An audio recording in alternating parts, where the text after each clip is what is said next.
ನಿಮ್ಮ ಆದ್ಯತೆ ಕರ್ನಾಟಕ ರಾಜ್ಯದ ಎಲ್ಲ ಮತದಾರರು ಅಲ್ಲ, ನಿಮ್ಮ ಆದ್ಯತೆ ಇರುವಂತದ್ದು ಕರ್ನಾಟಕ ರಾಜ್ಯದ ಕೇವಲ ಅಲ್ಪಸಂಖ್ಯಾತರು ಯಾರು ಮಸೀದಿಯಲ್ಲಿ ಮತದಾರ ಪಟ್ಟಿಗೆ ಸೇರ್ಪಡೆ ಮಾಡ್ತಾರೆ ಅವರು ಮಾತ್ರ. ಇದು ಇದನ್ನ ನಮ್ಗೆ ತೋರಿಸ್ತಾ ಇದೆ. ಎಲ್ಲ ಕಡೆಗಳಿಂದ ಇವತ್ತು ಆರೋಪಗಳು ಬರ್ತಾ ಇದಾವೆ. ಮುಖ್ಯಮಂತ್ರಿಗಳು ಏನ್ ಮಾಡಕ್ ಹೊರಟಿದ್ದೀರಿ? ನೀವು ಮುಖ್ಯಮಂತ್ರಿ ಆಗಿದ್ದೀರಿ, ನೀವು ಗೆಲ್ಬೇಕನ್ನುವಂತ ಕಾರಣಕ್ಕಾಗಿ ಅಕ್ರಮವಾಗಿ ನಾನು ಸೇರ್ಸಕ್ ಹೊರಟಿದ್ದೀರಿ.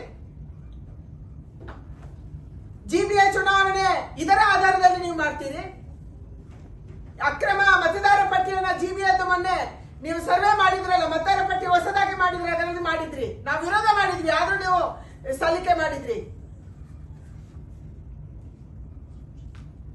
ಎರಡನೇದು ನನ್ನ ಆಗ್ರಹ ಇರುವಂತದ್ದು, ಯಾವ SIR ನಡೀತಿದೆ ಈ SIR ನ ಹೊಸ SIR ಮತ್ತೆ ರಿವ್ಯೂ ಆಗಬೇಕು. ಚುನಾವಣಾ ಆಯೋಗ ಇದನ್ನು ಗಮನಿಸಬೇಕು. ಕರ್ನಾಟಕ ರಾಜ್ಯದಲ್ಲಿ ಅಕ್ರಮ ನಡೀತಾ ಇದೆ, ಅದನ್ನು ತಡೆಯುವುದಕ್ಕಾಗಿ ವೆಸ್ಟ್ ಬೆಂಗಾಲಲ್ಲಿ, ಬಿಹಾರಲ್ಲಿ ನೀವು ಯಾವ ಕ್ರಮವನ್ನು ಕೈಗೊಂಡಿದೆ ನಾನು ಅಭಿನಂದನೆ ಸಲ್ಲಿಸ್ತೀನಿ. ಕೇಂದ್ರ ಚುನಾವಣಾ ಆಯೋಗಕ್ಕೆ ನನ್ನ ಪ್ರಣಾಮಗಳು ಮತ್ತು ಅಭಿನಂದನೆಗಳು. ಅತ್ಯಂತ ಶುದ್ಧವಾದಂತ ಒಂದು ಮತದಾರ ಪಟ್ಟಿಯನ್ನ ನೀವು ವೆಸ್ಟ್ ಬೆಂಗಾಲಲ್ಲಿ ಮಾಡಿದ್ರಿ, ನೀವು ಬಿಹಾರದಲ್ಲಿ ಮಾಡಿದ್ರಿ, ರಾಜ್ಯದ ಬೇರೆ ಬೇರೆ ಕಡೆ, ಅದು ಕೇರಳ ಇರ್ಬೋದು, ಬೇರೆ ಬೇರೆ ಕಡೆ ಮಾಡಿದ್ರಿ. ಆದ್ರೂ ನೀವು ಕೇರಳದಲ್ಲಿ ಗೆದ್ದಿದ್ದೀರಿ.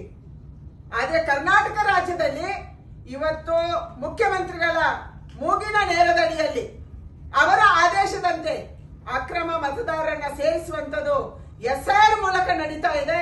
SIR ಮಾಡುವಂತ ಸಂದರ್ಭದಲ್ಲಿ ಬೇರೆ ಯಾವುದೇ ಮಾಹಿತಿಯನ್ನು ಕೇಳಂಗಿಲ್ಲ, ಯಾವುದೇ ಸರ್ವೆಯನ್ನು ಮಾಡುವಂಗಿಲ್ಲ. ಆದ್ರೆ ರಾಜ್ಯ ಸರ್ಕಾರ ಗ್ಯಾರಂಟಿಯನ್ನು ಕೊಡೋದ್ರಲ್ಲಿ ವಿಫಲ ಆಗ್ತಾ ಇದೆ. ಇವರು ಫೈನಾನ್ಷಿಯಲಿ ಪೂರ್ತಿ ಬರ್ಬಾದ್ ಆಗ್ತಾ ಇದ್ದಾರೆ, ಹಾಳಾಗ್ತಿದ್ದಾರೆ. ಅದರ ಸಲುವಾಗಿ SIR ನ ಜೊತೆಗೇನೆ ನಿಮ್ಮ ಜಾತಿ ಯಾವುದು, ಫೋಟೋ ಕೊಡಿ, ನಿಮ್ಮ ಆಧಾರ್ ಕೊಡಿ, ಇದನ್ನು ಕೂಡ ಗ್ಯಾರಂಟಿಗೆ ಯಾವುದು ಬೇಕು ಮಾಹಿತಿ ಅದನ್ನು ಕೇಳುವಂತದ್ದು ಮಾಡ್ತಿದ್ದಾರೆ. ಇದರಿಂದ ರಾಜ್ಯದ ಜನ ಗೊಂದಲಕ್ಕೀಡಾಗಿದ್ದಾರೆ. ನಿಮ್ಮ ಗ್ಯಾರಂಟಿ ಇಂಪ್ಲಿಮೆಂಟೇಷನ್ ಏನೋ ಫೇಲ್ಯೂರ್ ಆಗಿದೆ, ಅದನ್ನ ತೋರಿಸ್ಕೊಳ್ಳಕ್ಕೆ, ಅದನ್ನು ಮುಚ್ಚಾಕೊಳ್ಳಕ್ಕೆ ಮತ್ತೆ ಇಲ್ಲಿ ಗೊಂದಲವನ್ನ ಸೃಷ್ಟಿ ಮಾಡ್ತಾ ಇದ್ದೀರಿ. ಅದಕ್ಕೆ SIR ನ ಜೊತೆ ಗ್ಯಾರಂಟಿಗೆ ಸಂಬಂಧಪಟ್ಟಂತ ಯಾವುದೇ ಪ್ರಶ್ನೆಯನ್ನ ಕೇಳಬಾರ್ದು, ಇದು ನಮ್ಮ ಆಗ್ರಹ ಇದೆ.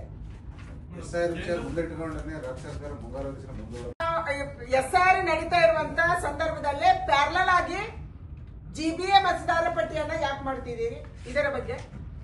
ಇನ್ನೊಂದು, ಚುನಾವಣೆ ಇಲ್ಲಿ SIR ಶುರುವಾದ ಮೇಲೆ ಹೇಗೆ ಅಕ್ರಮ